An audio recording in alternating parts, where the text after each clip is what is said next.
Okay guys, first thing we're gonna do is put a pack of chicken thighs in the food processor.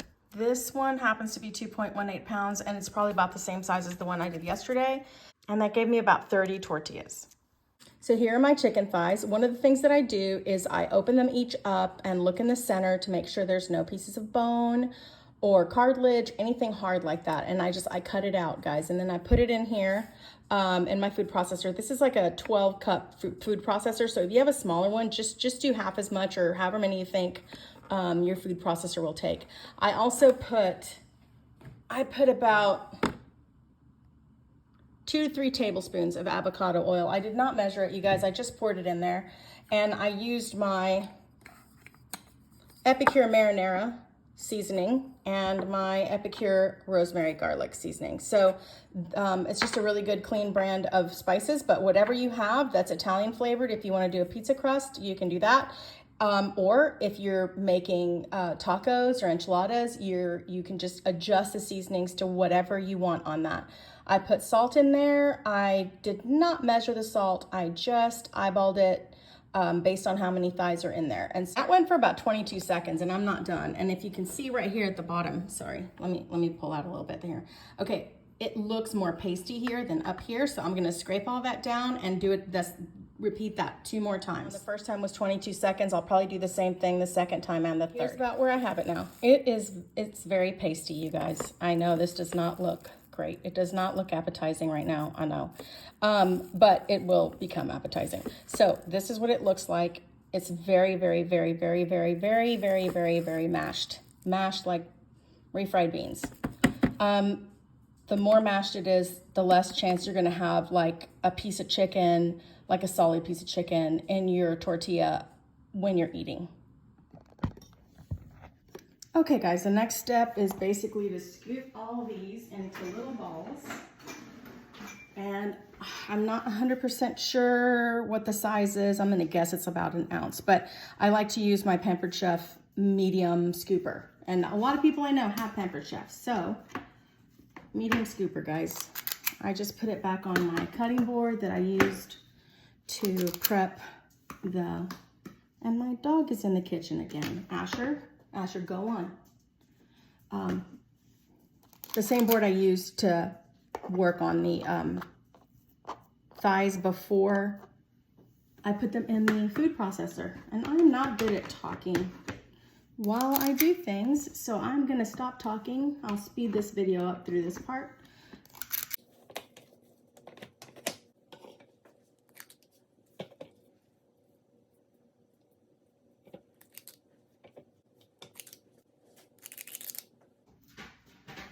Okay, set those aside a minute because I need to cut these parchment sheets. I've ordered myself some round ones to make my life easier, but basically you want to cut these into a square. I folded them in half and I'm going to cut them into a square so that I can basically flat iron them inside of a corn tortilla press. So anyone who's made corn tortillas, if you have one, that's what I'm using to flatten these out. When I started making these, when I started working on them, I was unfortunately using a rolling pin and parchment because I couldn't think of anything else. And then after I'd made them several times and kept working on them, I remembered that I actually have something that is made for this kind of thing. And I pulled it out and it works great. I have a pretty large, I think it's like a 11.5-inch cast iron corn tortilla press. And I love that thing for this because it just makes this process a lot shorter and it takes me a while to make these. As you can see, it takes time to do all this. But I've ordered myself some round parchment sheets so that I don't have to keep cutting these. These are actually more expensive than the round ones. Round ones, of course, are not folded in half. I'll have to just put down 2 for each ball. You want one on top and one on the bottom because this paste will just completely fall apart on you if you try and handle it without this holding it all in place. They don't have to be perfect because, of course, your tortilla is going to be here, so it doesn't have to be perfect. And I will post links on Amazon for these. And you can also get this kind of thing at Restaurant Supply, which is the first place I think I got mine. It's worth it to not have that rolling roll of parchment that just will not stop rolling on you. That drove me crazy. So the minute I saw these, I bought them. And a box lasts forever if you're not making these tortillas. If you're using it for other stuff, a box will last you years. Move my little salt container over. Turn off my food processor. Now, I did not buy these specifically. I think they came with something that I had already bought, and I wasn't using them for anything. And I couldn't think how to get these tortillas as thin as I wanted them. I wanted them to be very, very thin. And I could not figure out how to do it. And so I remembered I had these and I pulled them out, and I will just put them here. They're very thin Silpat. If you have a regular Silpat mat, you probably only need one. And since these are super thin, I'm using 3. But if you want them thicker, you know, test the process while you're working on these and making them. Cook one and see if you want that thinness or thickness. This is how I set it up.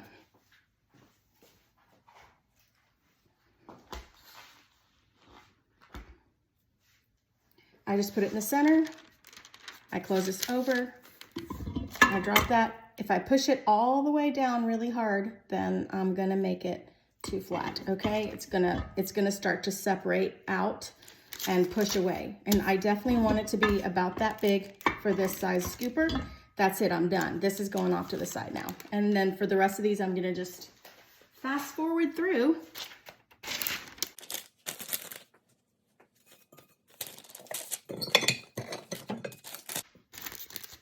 You do not have to flip these if you don't want to, okay? I find that I get a slightly more even tortilla this way, but because there's more pressure on one side than the other whenever you're working on these. And so I don't want it to be super thick on one side and really thin on the other. But if you don't mind, then you don't have to flip it over. This is the baby one, the last little bit out of the container that I scooped. So this is basically what you've got when you're done. The reason I use parchment is because I'm gonna have to cook these in the parchment. These are super thin and frail, and I can see that it very quickly will tear. And there's no way I can peel that off from that point. So I'm going to use a cast iron skillet, and what I've tried before with nonstick, but you know, if I'm not actually putting food on a nonstick, it gets too hot and it starts to smoke, and that's not good for anybody, right? So I'm using cast iron, which works fantastic. Cast iron works great for this, if you have one. I'm gonna wait for that to warm up a minute.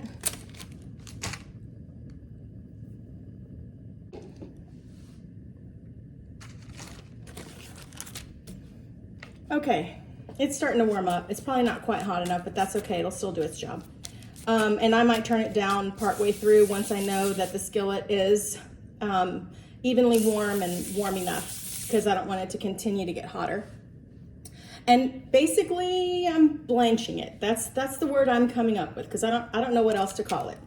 When you'll know when it's time to flip this and take it off, because you'll see everything pulls away from the sides.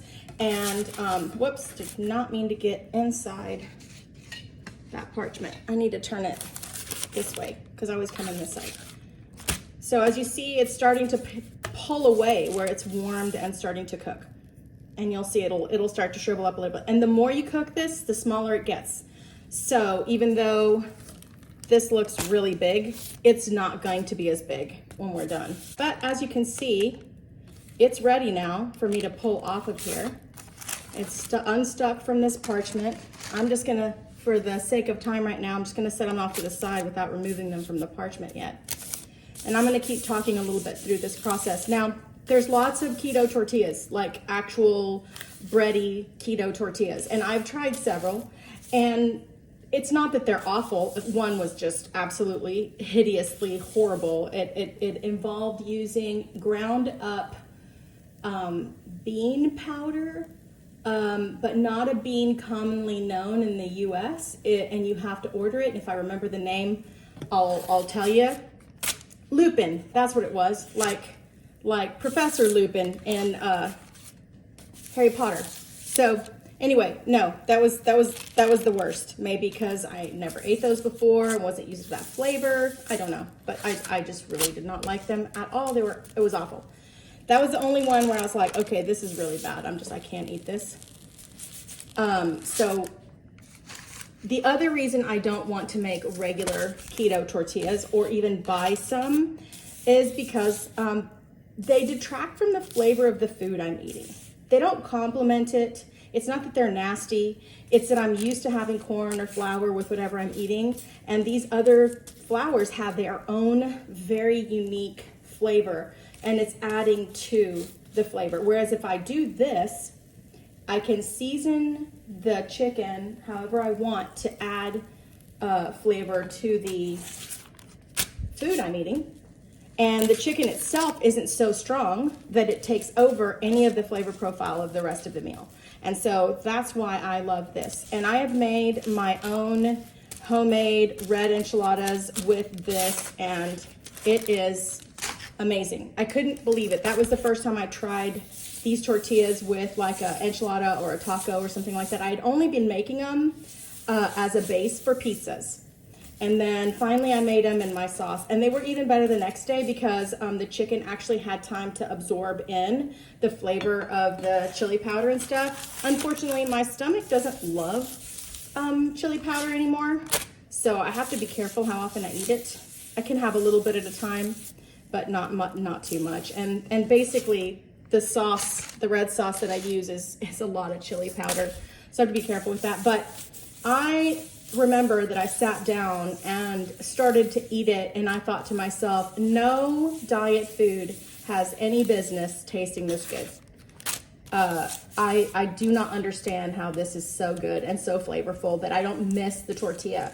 No, you're not going to get a corn flavor, right? I mean, that's just not going to happen. You're not going to get a flour tortilla flavor with this, but you are going to get a vessel that complements the meal without taking all the flavor, without dumbing down the flavor, because almond flour and coconut flour and things like that, I love them for other things, but I don't love them for this. They have their own flavor, and it takes, knocking the tortillas over, it takes over. I don't taste the taco meat as much anymore. I don't taste the lettuce, the salsa, the cheese, whatever else I have in there so much anymore. All I taste is the tortilla. So if those tortillas don't bother you, then go for it. I know a Hispanic lady who has a YouTube channel, and she at some point started making her videos in English also, because she's bilingual, but she basically started doing the videos in Spanish. But she has lots of recipes of all kinds of different Mexican foods and things like that. She even has one for refried beans. And she makes that. So it's basically, what she uses, eggplant. Her name is Pinche Nancy, and I will link her page in the comments, and I will link both of her pages, because she has the English version and then she has the Spanish version. So I'll link both of those on there, because the Spanish version I think has more videos than the English one. But, there it is. So, anyway, she's really great. She's very cute. She's very funny. She gets very excited about her food, and I really enjoy watching her videos. So, I will eventually fast forward through some of these, you guys, but I thought this was a good time to talk about why I did this and where I got the idea from, because this was not born of my brain. I have tweaked it very much since I found it, but this was not born of my brain. So sometime back, and I haven't seen them anymore in a while, so I don't know if the company went out of business or what, but there was a brand of keto frozen dinners called, I think it was called Love, L-O-V-E, and I think they had like a heart for the O or something like that. I can't remember for sure. I wish I could remember better. But I bought a couple of their dinners, and I thought, how is this low carb? It was like a green enchilada dinner and a pizza. And I was like, how is this low carb? What are they using? And it turns out it was chicken. And I thought, how are they doing this? How are they making chicken be a tortilla or a base for pizza. And I started researching after that. Of course, it takes me a while to actually act on stuff, so it took me a while. Finally, I started researching it, and I came across a Mexican chef who was making keto tamales. And the only keto tamale dough that I'd seen before, again, it was the almond flour or the coconut flour kind. And I'm just not in love with that. So I'd rather just not have it than have something that is gonna make me sad that I'm not getting to eat the thing I wanna eat. So I'd rather just skip it. So anyway, she is where I got this from. She was putting her own sauce, her own flavorings in. She used her food processor, and she put the chicken thighs in. She added some oil, and she added her spice mix. And I was floored. I was like, wait a minute, this is it. This is where this is coming from. Oh, backtrack a moment, because you know my ADHD. I stopped eating the love dinners because they upset my stomach. So something in the dinner, whether it was a spice, a seasoning, the kind of salt they used, their oil, I don't know what it was, but something, every time I ate, I felt horrible after I ate. My stomach was just not happy with me. So I stopped eating them because of that. And then I thought, when I found this lady, I thought, oh, this is it. This is how. So I just started playing with it. Initially, I forgot I had that wonderful cast iron tortilla press, and I was using a rolling pin, and this was taking forever. I'm not even kidding you guys. It was taking forever to do this. This takes long enough, and I have streamlined the process. And by the way, if anyone knows how I can do this without using all this parchment paper, please, please, I am happy to hear. I don't like using this much parchment paper for, you know, of course, this is a lot of meals, by the way. It's not, this is, 2 of these tortillas is pretty much a meal. So with whatever you're gonna put in it, maybe 3, maybe 4 if you're super duper hungry. So I have 30 something tortillas here, and or I should say pizza crust for this one. So this is a lot of meals right here. It's not, so yes, I'm using a lot of parchment, but it's not as bad as you think, because I won't have to do this again for a while. They freeze okay for like a week or 2. If you're going to freeze them longer, you really need to protect from freezer burn by vacuum sealing or something like that. Yeah, it was taking me a long time. I remembered the cast iron press that I had, and I remembered that I eventually remembered, because they were coming out too thick even in that, and I thought I need something in here to make these thinner. And eventually remembered that I had those Silpat, well, they're fake Silpat, but you know, those silicone mats that you saw me using earlier underneath the parchment. And I think I started with just one, and I played with it until I realized, okay, this is what. And I think I was also using a bigger scoop at the time, and they were coming out pretty thick, which that's not what I don't want that, because I don't want this flavor again to take over the meal that I'm having. So I kept adding Silpats until it was the thickness I wanted, and I went to the medium scoop instead of the larger one. But if you do want, you know, a thicker bit, then I would use the larger scoop. And probably, if you're gonna use the Silpat in there, I would probably not do more than 1 layer. And if you're using like the ones they make for the trays, the more expensive ones, not from Amazon, not the cheap ones that are really thin, then I don't know if you even want to use 1, because it might come out way too thin. My little pan here is starting to smoke a little bit, but I don't mind if my cast iron smokes. I very much mind if my non-stick smokes. So these are also really good for lunch meat if you want. But if you're going to use it as lunch meat, I would not do this very long, drawn out process that uses all this parchment paper. I actually saw a short on Facebook the other day where this lady makes her own lunch meat. It's the same basic process, except for instead of using the parchment paper, you're going to use a meat press. And I will post a link to that video also in the comments in case you decide that you want to try that. Because for people who have issues with preservatives and you know, weird ingredients that go into food, and we don't even know why it's bothering us. We just know we can't eat it. Like, I can't eat roasted nuts anymore. Roasted salted nuts out of the can, they make me sick. I can't eat them anymore. So I usually get raw. If I want to do something with them, I start with the raw nut and go from there.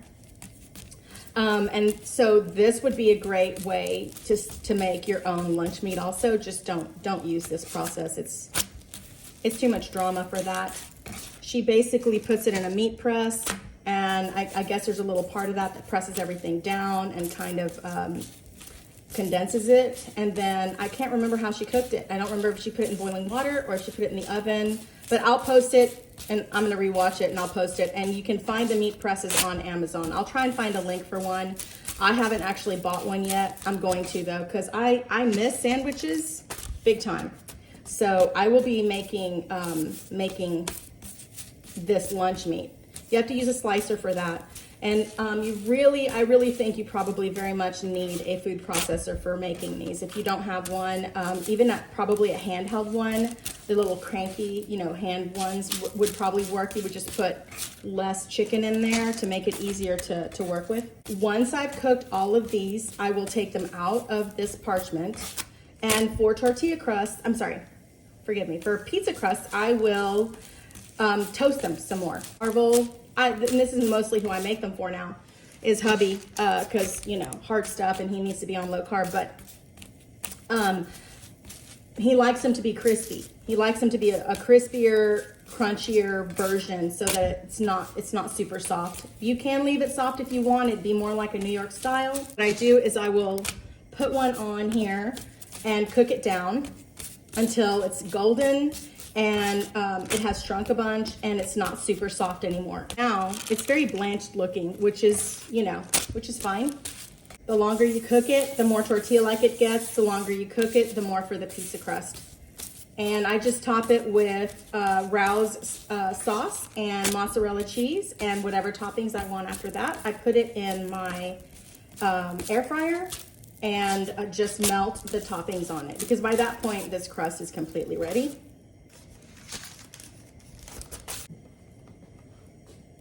I'm just gonna put a little bit of oil on here because it's kind of dried out some while I was doing that. I'm not doing it because we need it, because those have plenty of oil in them.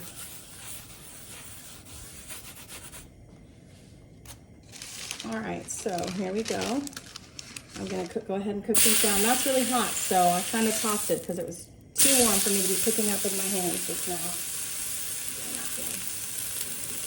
And you can watch, it's gonna cook down. It's going to shrink. Yeah, my trash can, so I can toss these as I go. And again, I'm not gonna talk through this whole process. I just want you to see. I can fit 3 of these on here at a time, and they will shrink, and it's okay. There's still the same amount of chicken protein in here as if you're making a tortilla. You're just shrinking it, so it's the same amount of protein. There we go. They're just so warm from me just making them. I usually wait a bit, but you see how nice and pliable that is, and that's why it makes such a great tortilla, plus the flavor thing that I keep mentioning. Okay, so for the pizzas, I will cook this a lot longer. This is gonna get nice and toasty until it stops being so pliable.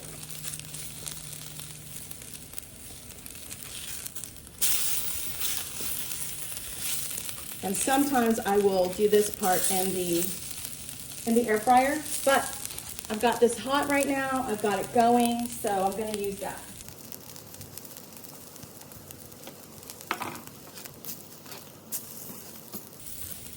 The more you cook it, the more it shrinks. And as you can see, there's way more space in here between them now than there was when I first put them on here. Not that I did a very good job putting them on here.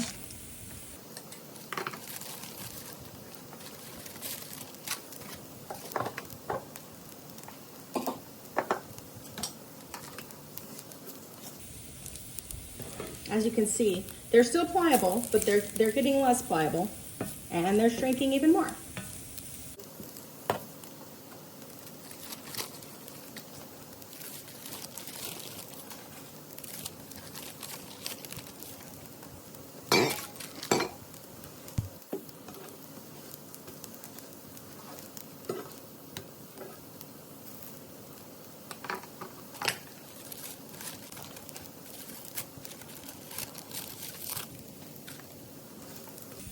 I'm getting really close to the point at which I will pull these off for pizza. And the next batch, I'll show you how far I go for the tortillas.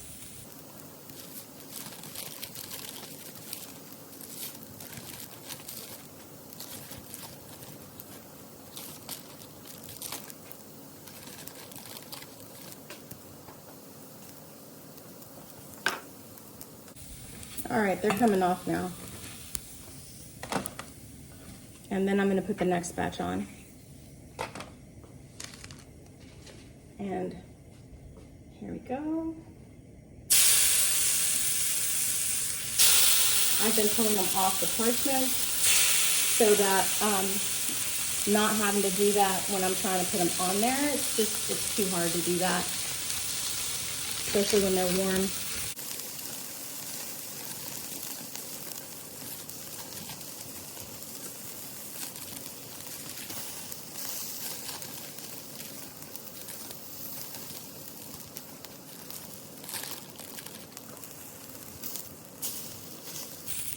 Once the other side looks basically like that, you're good to go for a tortilla. You can do a little more browning if you want.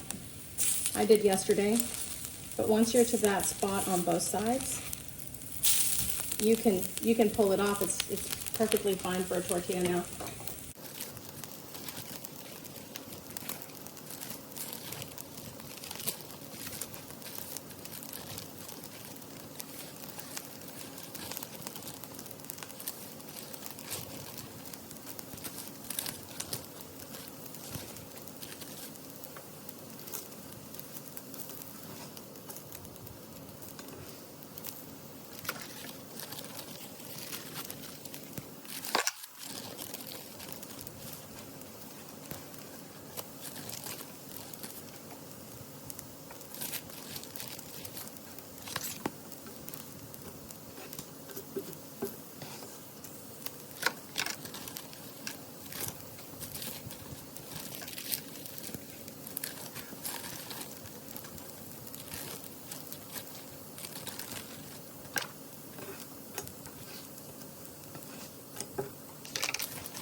Okay, I'm gonna cook the rest of these up, but I'm not gonna put you guys through even a fast forward of all of these. There's a lot.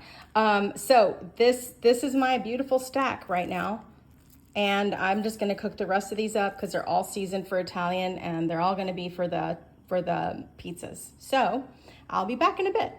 Okay, here's an idea just how small those get.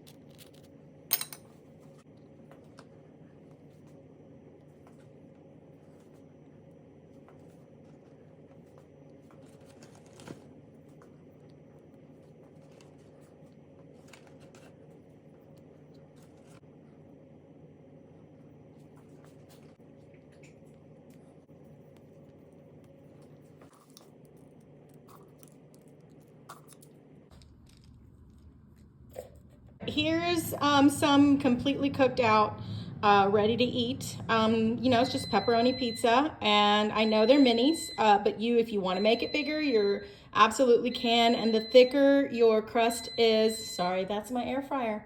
The thicker your crust is, the less shrinking you're gonna have.